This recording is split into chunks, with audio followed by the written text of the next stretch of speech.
Mr. Alan Reiser's presentation on the 10 most important things in a student's first year of piano lessons. Alan Reiser has performed with various orchestras in England and Canada, and his recital engagements have taken him to nearly every major center in Western Canada. He is also active throughout Western Canada as a performer, adjudicator, and clinician, and has presented workshops and recitals for local, provincial, and national registered music teachers associations. His first released CD, a Canadian piano album, was nominated for a 2001 Prairie Music Award in the category of Outstanding Classical Recording. Alan Reiser is a national gold medalist of the Royal Conservatory of Music.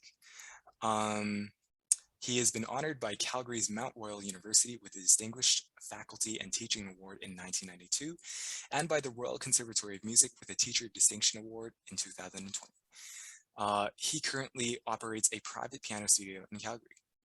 Alan, the stage is yours. Thank you, Jerry.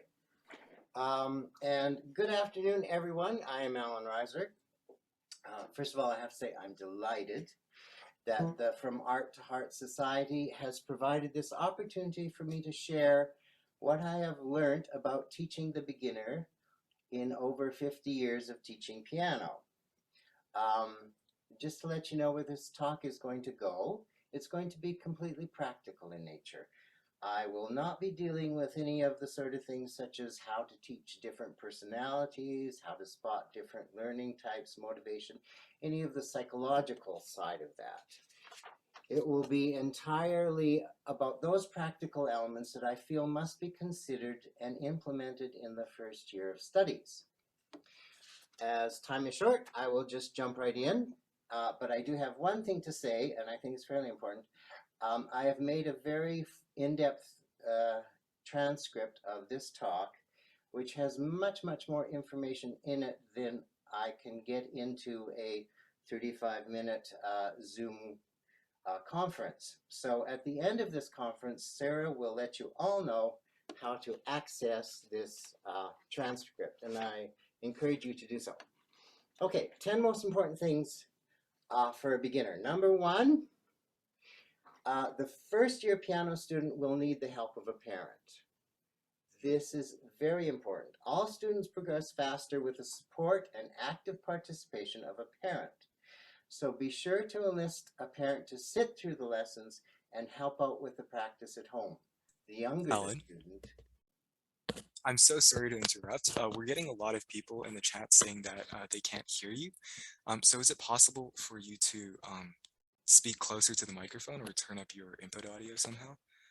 Sorry, just a lot of people are having trouble hearing you. Really? I think it also is better if you use earbuds, if you guys are able to. Using headphones definitely helps. Okay, does this make me louder? Chat, how's that? How's that? Yeah, it's okay. Most people are fine.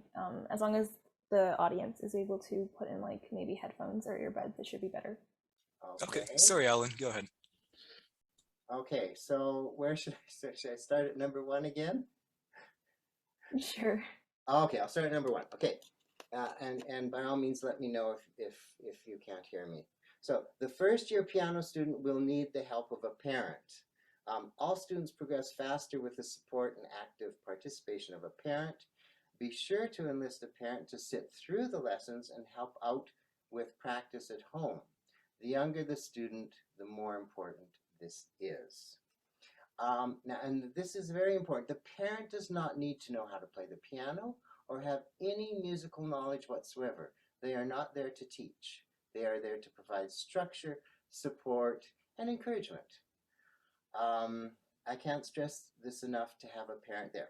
Benefits of having a parent, number one, if something comes back to a lesson less well learned than you think it should have, you can quickly ask the parent if the practice was done the way you suggested it be done. By being at the lesson, the parent is always aware of how things are progressing, and you don't have to update them. You can encourage the parent to take their own notes through the lesson so they can help the child at home from notes they understand completely. And in our wonderful age of technology, if something is tricky that you want them to focus on, perhaps a rhythm, you can have them record it on their iPhone very quickly and take it home with them. So the parent is very useful. A few additional thoughts. Parents should, for the most part, be seen and not heard at the lesson. And I'm very big on this because all instruction must come from the teacher. The teacher must control the lesson. Number one. Number two, only one parent should be at the lesson. And this is just so the focus is there. And number three, it is best if the same parent takes on this role from week to week, month to month, and it's not tossed back and forth. Number two, the first-year piano student must be taught how to read the score in all of its aspects. The most frustrating lack that I have to admit I encounter in a transfer student is they don't know how to read a score, observing all aspects of information that are necessary for them to learn the fundamentals of a score properly. And this, in my opinion, can always be traced back to the very first year of piano instruction. To elaborate, every note in a composition comes with 4 bits of information, not just a couple, but 4, every single note. Number 1 is pitch. That's the name of the note. Is it a G, a C, what octave it's at? The second, of course, is timing. Is it a half note, a quarter note, a whole note? The third is fingering, which finger you use. Some notes come with fingering marked, and from those ones, through implication and observing the 5-finger hand position that all beginner books are built upon, you can figure out what the other finger numbers are. But all notes come with fingering. And the fourth is, of course, articulation. Is the note legato? Is it staccato? Is it tenuto? The fifth and sixth elements of information in a score, namely that of dynamics and tempo, are not really necessary to the initial correct learning of the score. And in almost all cases, they should be added later. Now, in terms of these 4 elements, the teacher must demand 100%. Yes, you heard me, 100% accuracy. With one exception, and that is with the counting. In order to get the other 3 correct, the counting can be paused so the child can think. So if the passage is 1 and 2 and 3 and 4 and 1 and 2, okay, so the second bar had 8th notes in, the child can go 1 and 2 and 3 and 4 and those are 8th notes. 1 and 2. Always allow the child to think rather than pushing something down wrong, okay? That is much better. So remember, 0 tolerance for mistakes. Allow the counting to accommodate the thinking process. Okay, now I'm going to switch cameras here so we can see the keyboard. Okay, number 3, the first-year piano student needs to begin to develop a physical awareness of how to play the piano by the teaching of 3 things. And I find 3 things is all you need to concentrate in the first year. One is hand position, the second is the use of the wrist, and the third is the use of the arm. Those are your foundations, okay? Students that do not learn to think of what I call their playing anatomy from the beginning are extremely disadvantaged when trying to advance their technique later on. They have not built the communication in to manipulate their arms and their muscles, and that suddenly becomes difficult for them. It becomes a stumbling block. So these 3 things are very important the first year. First of all, hand position. Universally acknowledged correct hand position. The fingers are slightly curved outwards with a wrist that is neither too low or too high. It's approximately level. And many young students have difficulty doing this consistently, especially the curving of the fingers. And to this end, I use a little series of exercises that start with what I call the pretty pussycat exercise. And these wonderful exercises were given to me by my piano teacher over 50 years ago when I started. And I've been using them for 50 years, and they're wonderful for training the hand. And as a little bonus, I have formulated them and put them down on paper for you. It's a bonus in my transcript, so by all means get the transcript and you will have these exercises. I think they're just wonderful. Okay, so that's hand position. The second is you've got to develop the use of the wrist. The wrist can move in many directions, but in the first year, only the up-down need worry you. The other lateral and rotational things don't need to worry you, just the up and down of the wrist. It is essential in what we call the two-note slur, that the wrist is taught to be a hinge. It is also essential in the playing of triads for littler kids, once they know the note patterns. Train the wrist to produce the sound. And the third thing that that the wrist is very important for is the tenuto, the single note, which is best viewed as a two-note slur on one note.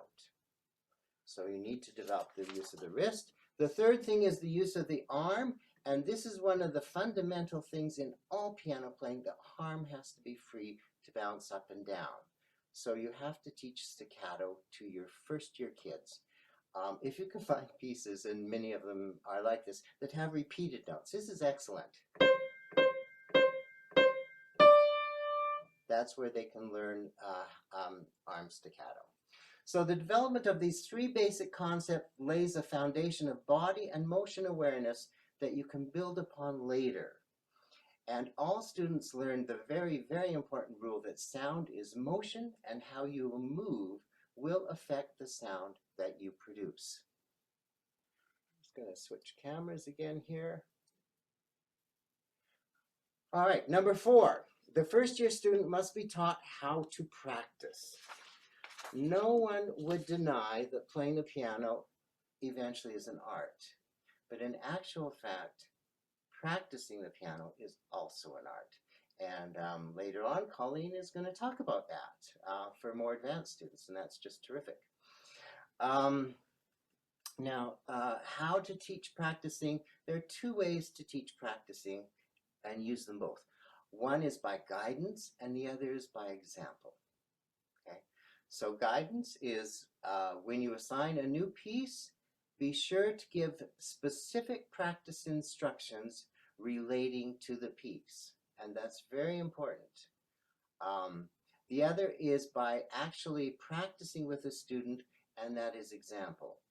I always practice with my students at some point in a lesson every single week, actually right up to advanced grades, because you have to teach them how to practice, and that involves how to listen, how to assess. Practicing with the students allows you to guide their thought practice, their thought process, bringing up different points for the student to notice with each repetition. Every lesson should contain a section, or perhaps a couple of sections, where the student and the teacher practice together. And you can also steer them clear of the little things they like to do when they practice, which are not good for them. One I call looping. This is where if they have something to practice, they start to loop it. They'll go, there, I did 5 times. And of course, that's not exactly useful, okay? So you want to train them that the best practice is one where you have a little break in between so you can assess whether you've accomplished what you set out to do. The second thing you want to steer them clear of is counting repetitions with mistakes as valid repetitions. If they're supposed to practice something 5 times, make sure it's 5 times correct, not 4 times incorrect and 1 time correct. And the third thing you can steer them clear of by practicing with them is practicing too fast. This is a biggie. All students love to practice too fast. And it takes a lot of patience and perseverance to show them that this is actually the least effective way to practice. The student has to be led to discover that the fastest and most solid progress happens with slow practice. And that's where you need to remember the piano teacher's dictum: practice fast, learn slow. Practice slow, learn fast. Very important. Point number 5. The first-year piano student needs to be taught how to fix mistakes. This is important because everybody makes mistakes and you have to know how to get rid of them. I know, again, from transfer students that this does not seem to be taught. A mistake is hard to get rid of because you've got to remember that 2 things are now set when a mistake has been practiced. The muscles are used to behaving a certain way, and the ear is used to hearing a certain sound. So even if you circle the mistake for the student and tell them it's there, when they're at home by themselves and they play it wrong, it will seem right to them because it's the way they're used to. Okay? So you have to use a type of practice which we call spot practice. And for my little ones, I just keep the terminology simple. I use what I call boxes, okay? If they have a mistake, I put the mistake in a box. I put how many times I want them to practice it, and I highlight what the mistake is. And these boxes have to be practiced before they practice the entire piece. So in other words, the mistake is isolated at the beginning of each practice of that piece so that they begin to hear the correction and start to play the correction. A piece might use multiple boxes, you know, if there are more than one mistake. I even use boxes within boxes. If there's a mistake in the right hand, for example, of a 2-handed piece, I will put a little box around the right hand and say practice this 3 times. And then I will put a bigger box for hands together and say practice this 5 times. And that way they learn they learn within their first year of piano practice that mistakes have to be isolated to be fixed. And it's great. They catch on. My kids are so used to boxes that all I need to do is say, well, there was a mistake in bars 13 and 14. What are we going to do about it? And they'll just look at me and say, box. They know a box is coming. Okay, next point. I'm just going to switch cameras again here. Point number 6. The first-year piano student must begin the learning of scales. Like all of these learning necessities, this one would seem axiomatic, but unfortunately some teachers don't understand the benefit. Since all of our melodies are based on scales, it would seem that we should learn them so we can hear these building blocks of traditional harmony and melody. And what's more, because the patterns are so easy, scales become a workhouse in which you can solve many pianistic issues. So for example, in a scale, you can work on hand position, which is very important. You can work on the concept of listening to the evenness, the steadiness of each note, no matter what speed you take it at. You can listen for tone control so that some notes are not louder than other ones. And once the pattern has been learned, even in the first year, I get my students to practice staccato scales so that they work on the arm balance. Of course, for the ear, it's very important that they hear these scales. They begin to develop a sense of pitch, which is important in interval recognition, and they begin to polarize major and minor. Okay, when you teach scales to little kids, remember the golden rule of sound and practical implementation first, symbol or theoretical explanation comes later. Just simply teach scales as simply as you can as an interrelated key pattern of keys and fingerings. the idea of tones, semitones, raised or lowered, sixth and seventh, tetrachords, etc., that will come years later. Just keep it simple by writing in their book the name of the note and the finger number. And you can have them do it while you write it in for a new scale. All technical work like this in the first year and throughout their entire study should come back memorized. Don't let them sit and look at notes to play scales. They must memorize them.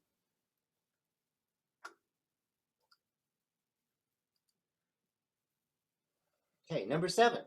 The first-year piano student must be able to easily understand and fulfill assignments. Now, parents of beginners frequently ask this question: how long should my child practice daily? I feel very strongly to answer this with a number of minutes, 15, 30, whatever, is a huge mistake. Okay, neither the student nor the parent are skilled enough to know how to fill that given time frame. So a set time frame will lead very quickly to inefficient time management and boredom. Okay, the most effective approach is to assign a certain number of practice repetitions with each and every element that has been assigned. When the student has done how many times you said they should practice that, their practice is done, okay? No matter how long that takes. And of course, practice should be a minimum of 6 days a week. So just a few examples that I use, and you can alter them, but just an example. For technique, for scales, I ask the kids to practice each hand 5 times a day. Triads, 3 times a day for solid, 3 times for broken. Pieces starting hands together 5 times. I find these numbers work. If they don't quite work for you, adjust them, okay? But everything you send home, give a number of required repetitions rather than just saying how long the practice should be. Okay, lastly, in terms of fulfilling assignments properly, be sure that every single piece that you send your student home with, particularly in the first year, has been gone over at the lesson. Never get to the end of the lesson and go, oh my goodness, I have 3 minutes. Can you look at the piece on page 17 this week? Never do that, especially with beginner books where every piece is designed to present something new. So they'll go home, they'll be confused by the new thing, and confusion is where disappointment sets in, and that's a turnoff for the kids. Always they should feel they're in control because they have the knowledge they need. Once you've introduced a piece, for every single piece you introduce at a lesson, end with the question, is there anything in this now that you do not understand? Always end with that question. As a matter of fact, I do that right up to grade 10. Anything I introduce, I say, is there anything you don't understand? The answer will always help, and the answer will frequently surprise you. A little help, require that a scribbler be brought to all lessons where you can enter the pieces and scales to be practiced that week, how many repetitions, etc. And you can give them any heads up you want. Watch out for the key signature, time signature, whatever. Okay, number 8. The first year piano student needs constant review. Okay.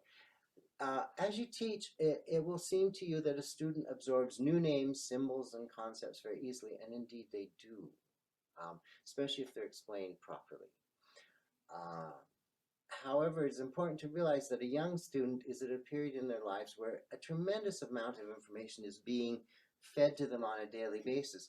So if you want what you teach to stick with them, you must constantly review it. I find that if I don't review something within a month, they'll forget what it is.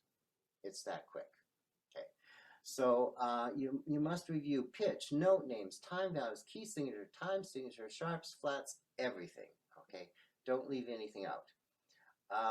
And this can be fitted in very quickly when a student returns and with a piece he has practiced for the week. Just before he plays it, I just give a quick sort of question. Okay, in the left hand, what is the name of the note in bar 4? In bar 7, what type of note is that note with the dot in it at the beginning? I just ask them a couple little questions, not many, maybe 3 at most, then they play the piece. I do the same thing for assigning a new piece. Just spot check, to review the nomenclature so they remember what things are. Okay. And then this is a little suggestion I've used for years, and I find it very, very useful. At the beginning of a first-year piano student's studies, I give them a music dictation book. And right on the beginning, right on the front page, I call this the Remember Book. And they have to bring it to every lesson. And into this book, I put every single thing I ever teach them. So that when they go home, they have this Remember Book. If they can't remember what that thing is on the page, they look in their book and they have the answer right there. And I have found this immeasurably helpful for them and immeasurably helpful for me. Number 9, the first-year piano student should be introduced to the concept of memorization and performance. Music is an interactive medium. You would no more sit in a room and talk to no one there than you're going to sit in a room and play to no one there forever. So I'm big on sharing music with a listener. Once a piece has been successfully mastered, the notes, the fingerings, the articulations are secure, the dynamics are present, the tempo is steady. The next logical step is to have the student memorize this. And this is way easier than you would think. I find that when I say to the student, okay, we'll memorize it this week, the first thing they do is they close the book and they want to try it right now to see if it's memorized. They're so excited to do that. They love to show that off. And this is understandable because they're, again, at a stage of their life where memorizing is just what they do. They memorize everything. So it's very good for them. And you don't have to interfere. You don't have to give them memorization techniques. You might have to tell them how to practice it, to learn it with, maybe 3 times with the book, then try without, that sort of thing. But you don't need to go into analysis. That's much, much later. Memorizing of pieces naturally leads to performance of pieces. Now, we all have different size studios, and some of us have studios that allow us to rent a church and have a big concert twice a year. That's wonderful. Some of us have much smaller studios, and that's not really feasible. So that does not mean that you are barred from having performance experiences. You can still have performance experiences. They just won't be quite as big, but they should happen. So, for example, you can get a piece ready for a performance and have the student play it to the next student that comes after them or the one that comes before them. That's very useful. Depending on the size of your studio, you can have little performance classes where you have 3, 4 kids come at a time. They play for each other, and then you give them cookies. They love it. And with technology, you can also have recorded performances. This is now possible, where you get a piece ready for a performance, and then mom sits there with her iPhone. They record it, and this is a big deal for the kid, and then they send it off to grandma. That's wonderful. And then, of course, if you have a smaller studio, you can band together with other teachers and make a bigger recital, and then have a more formal recital in a bigger outlet if you want. But the performance experience should be started in the first year so the student gets used to it. 10th point. Okay, we've reached the end here. I left this point to the end because I feel it is actually the most important. Okay. The first year piano student must be trained to do exactly what he is told. This is so important. It might seem self-evident truth, but in reality, it is not implemented by many teachers. They allow a little bit of lassitude in that. Don't. The number of times I hear a colleague discussing a student where I hear, of course I tell my students to do this or that, but they never listen. tells me that this lack of exact follow-through is a real problem. You can be the greatest pianist, musician in the world, you can have the best communication skills, but if your students do not do what you tell them, exactly what you tell them, you're dead in the water. Okay? So you have to maintain control of it. Monitor the students' adherence to how they were told to practice by spot asking if they practice a piece the correct number of times. Any areas you've singled out for extra practice, hear those first, hear them alone. If the student can't play them correctly, that means they didn't practice them. So you have to discuss that. If you assign a piece hands alone and you want it hands alone for the week and they bring it back and say, I got it hands together, remind them it was assigned hands alone and you'll hear it hands alone first. Okay, so always back up what you ask for, and that's how you train them to do what you asked. So a first-year student has to be trained to follow instructions.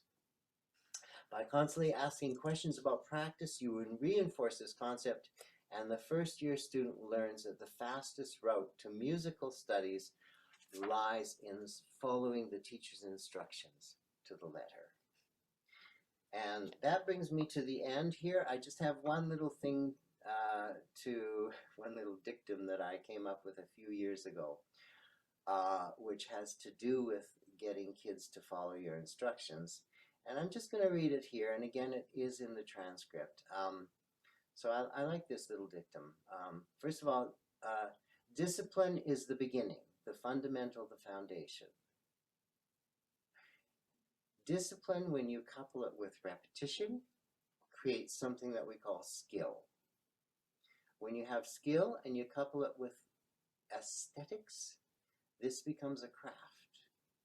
And when you take a craft and you couple it with imagination, it becomes art. But the beginning, the fundamental, the foundation is discipline. So that's just a little practicality there. Thank you very much for listening. I hope this has been useful. And I will turn this now back to Jerry and Sarah. And I think we're going to have questions and answers. I hope you have the questions because I don't have any questions for you. So, by all means, Jerry, take it away. Yeah, thanks, Alan. Everyone, I really enjoyed your talk, and from the questions we're getting, it seems like there was a lot of engagement from the speakers. So that's excellent. So our first question is, can you speak on teaching students who use a keyboard without touch sensitivity? This is a real tough one.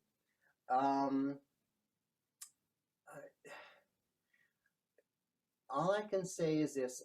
I personally don't teach kids who have a keyboard. I know sometimes it's necessary for finances or size of the room or whatever. But if it does not have touch sensitivity, I think it's very important that the teachers sit the parents down and really tell them it has to have that. Okay? It must at least have that. And that technology is not that expensive.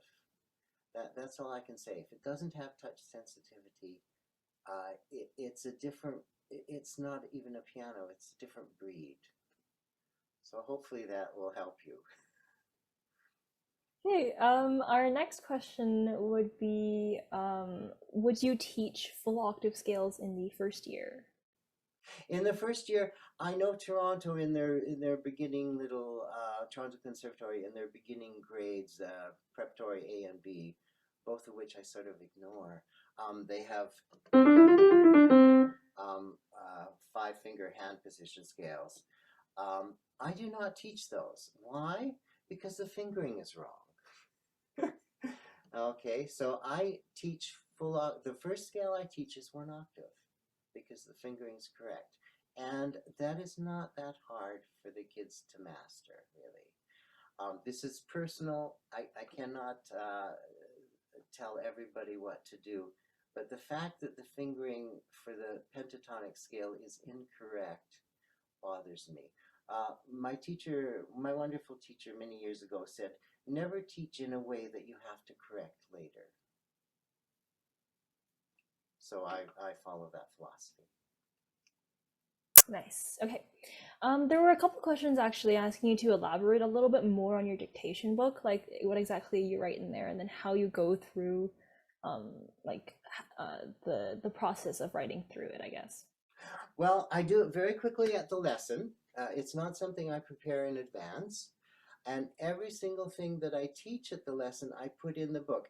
And now I have a formula. I will put the time value notes on the first page. On the second page go the pitch, you know, this is A, B, C, like that. And then after that, it's just in the order that it comes in that particular beginner book series, you know. When we have staccato, I'll write a note in with a dot, and I'll put staccato, separate the sound. It's very quick. It does not take long to do, but just do it right at the lesson. And I tell the kids that they must not write in this book. This is not a book for them to scribble their own thoughts in. This is going to be their reference. So if that helps, I hope so. Yeah, the book was definitely helpful. So oftentimes kids we know that get like demotivated when they're told to practice scales. Do you have anything to like help with that? To motivate them to practice scales? Well, first of all, it's maybe this isn't a motivation, but I always hear the scale first, so the student knows they have to do it first. And I gently tell them that it's very important for them to practice it, and that they must know how to play them. I'll usually play this piece.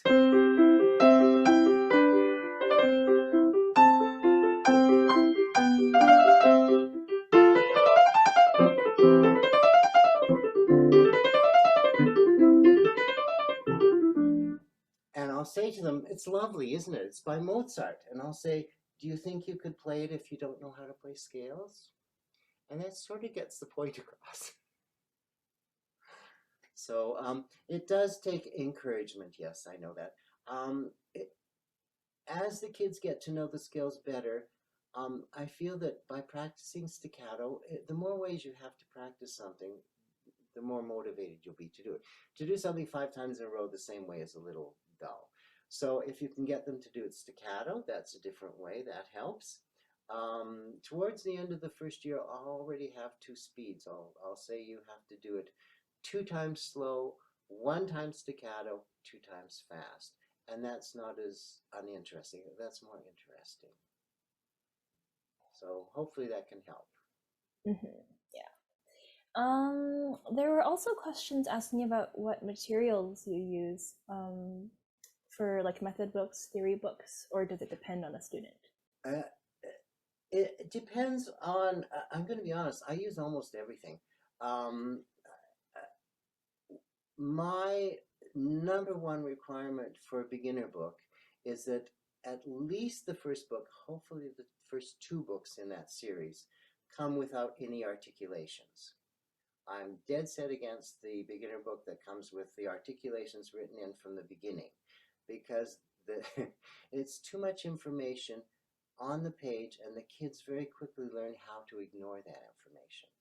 So I like beginner books to have no articulations. Then at the lesson, I start introducing them, and we talk about them, and I write them in, and I might even circle them in color, you know, so they can see them. And that way they notice it, and then they do them. So that's my number one requirement. Beyond that, I feel that the method that you use is the tool, and it's not the guide. The guidance comes from the teacher. I can make any system work. I can make any set of books work. So I don't feel that's really that important. I'm not going to I'm not going to say names of series, on here. I think that would be an endorsement. But look for a beginner book that leaves it open in terms of articulations for the first couple, and a lot of them do now. That's now the philosophy. You know, that way the teacher can put it in for the student and tailor it to the student. There's also been a couple questions asking about transfer students. So one person's talking about a student who's like never been taught scales, but they're already at level 6. And then also there's teacher talking about a student who is in level 7, but is still having difficulty like sight reading and stuff. So we were wondering if you had any recommendations for what happens if you have like these transfer students who don't have a well enough foundation. Yes, it happens. Yes, the student that hasn't been taught scales. I'm thinking back to a lovely girl who became actually a very, very lovely player, who came to me at the grade 5 level and hadn't learned a single scale. Unfortunately, you just have to roll your sleeves up and start from square one. And you have to explain to the students that this has been left out and it has to be there. And it might be a little frustrating for them. I don't think there's any other way. There's no magic wand where you can go, boing, now you have grade 6 scales. It doesn't work that way. You have to just go back right to the beginning. Fortunately, they're far enough ahead that you can teach them 2 octaves. I would actually teach them hands alone, though, even though they're in grade 6. I teach them hands alone at first so they get the fingering patterns properly. And don't be frustrated. It will take you a full year to fill that one out in, and then another year for it to get solid. It will take a long time. The other question, what was the second question? Oh, sight reading. Yes. Sight reading. I have my own approach to sight reading. I'm not keen on these sight reading books that are put out by again, I have to say the Toronto Conservatory, because I feel they are a little bit academic. So what I do is I give what I call quick studies, and I think you remember this, Sarah, quick studies. And that's where once the student is in grade 1, grade 2, I still continue in the beginner series right up to the end of the series, or I'll even switch series if they get too difficult. And every single week they have what I call a quick study. It has to be played hands alone, it has to be played correctly, and it has to be played slow enough so it is correct. And this was something that I started maybe 15 years ago. I didn't click onto this until then. And I'm a complete devotee. The quick studies improves their sight reading immensely. So I really would recommend that this person with a grade 7 student that can't read, they go out and they purchase a beginner book, not book 1. You wouldn't need book 1, but some book that is maybe about at the grade for grade 7, maybe at the grade 2 or 3 level, and they start assigning quick studies, and they'll find the reading improves a lot. Yes. Now there's also one that asks, what are some basic guidelines you can provide to beginner students when you introduce them to memorizing? It's like I said, you almost don't have to do anything. The majority of students will just memorize. That's what they do. It's like that line from Home Alone. I'm 9 years old. I watch TV. It's my life. It's what I do. At that age, they memorize. For those that find it difficult, and yes, I have had a few, then you do have to break it down.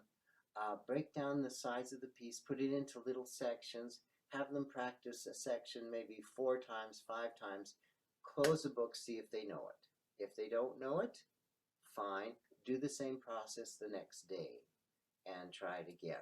I try not to interfere too much by explaining this as part of a scale or anything like that.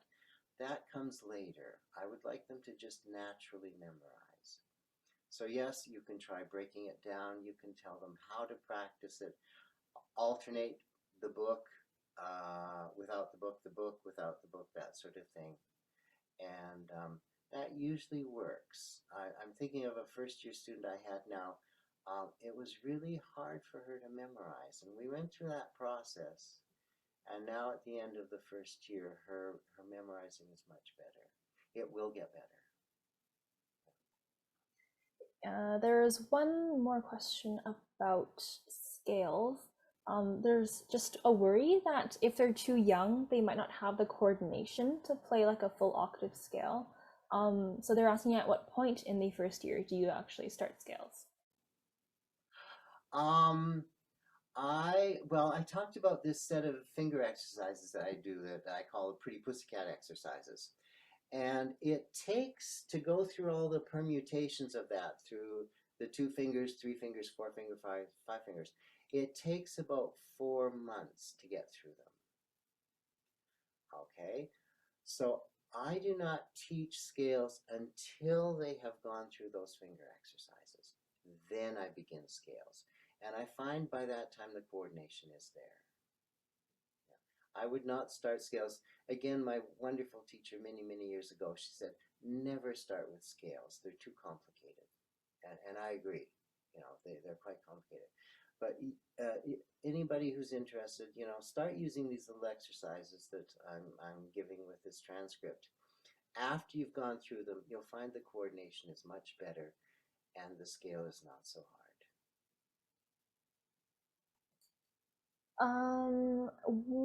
Can you give an example of what practicing with the student looks like? Does this simply involve instruction given as the student learns, or does it involve demonstration of practice techniques, etc.? It can involve a variety of things depending on what the student is doing and depending on your mood or whatever. When I practice with a student, the one thing that I always do with the student, because I'm big on counting out loud, is I count out loud with them.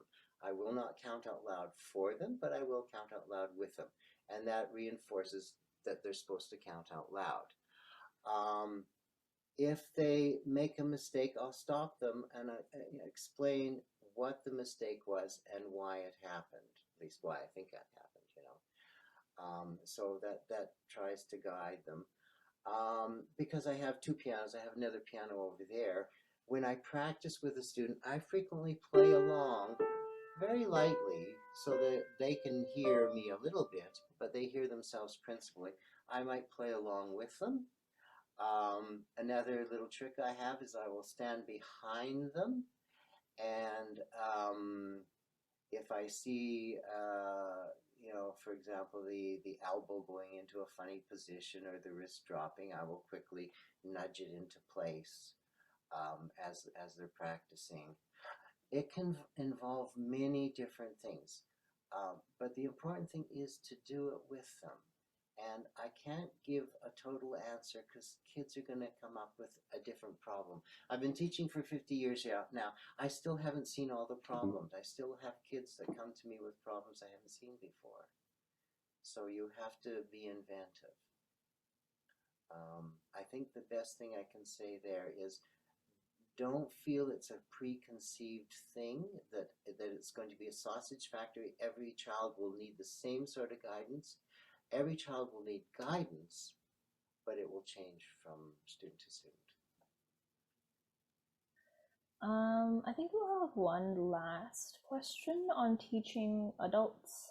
What would you recommend if they have like stiff hands?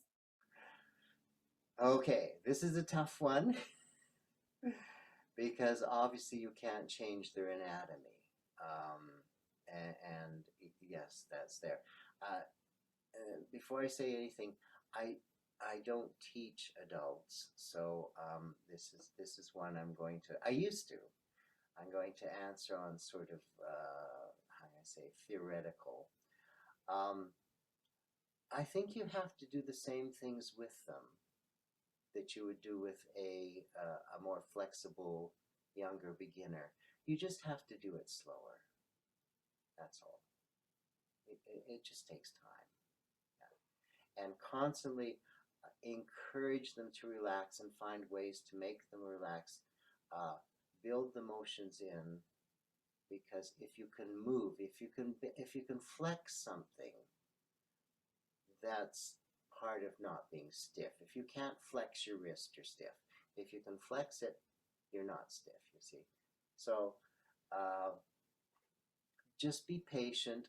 Don't ever, I would say, don't ever make an adult beginner feel that it's too late for them by looking at them and say, oh my goodness, you're too stiff. No, don't do that. They want to do it. They want to have the enjoyment of doing it. Help them do it. Be totally, totally patient. Okay, so you said that you wouldn't want to like name books, but there's a lot of people asking for like a list of method books that you use. Would you be willing to give one, like a frequently used book list? I will tell you my very favorite series. And it's my favorite series because both books 1 and 2 come with no articulations. Remember, that for me is number 1. The little drawings are very cute, and I feel it's put together quite musically. Some books aren't put together that musically, but if you look at who wrote the pieces in this book, it's quite good. And it's called Piano Discoveries. That is my all-time favorite. There, I did it. Do I get a kickback somehow? Okay. It's sometimes not that easy to get a hold of. I don't know why. It doesn't appeal to a lot of people. Perhaps it is because it's bare of articulations. I feel that makes it attractive. But it is my favorite series. And it comes with both of the pre-beginner books. It comes with the on-staff system of doing it or the off-staff. So you can take your pick. Okay.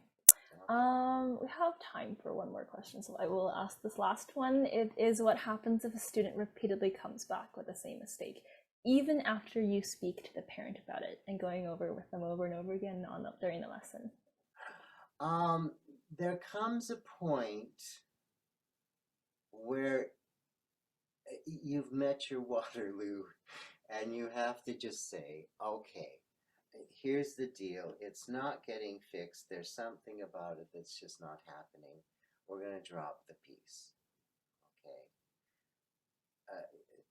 Okay. There's no, I can think of a colleague that told me she had a student play the same piece, and I think it was like a grade 1 level, for 6 months to correct a mistake. And I was aghast. I thought, like, if it's not happening in a month and a half, drop it. Just start something new. There's a mental block there. Just start something new. That might seem like defeat, but sometimes you need to retreat to have a full victory. Okay, and there's nothing wrong with that. Okay, thank you, Mr. Reiser, for your amazing speech and answering so many questions. And thank you for having me. Okay.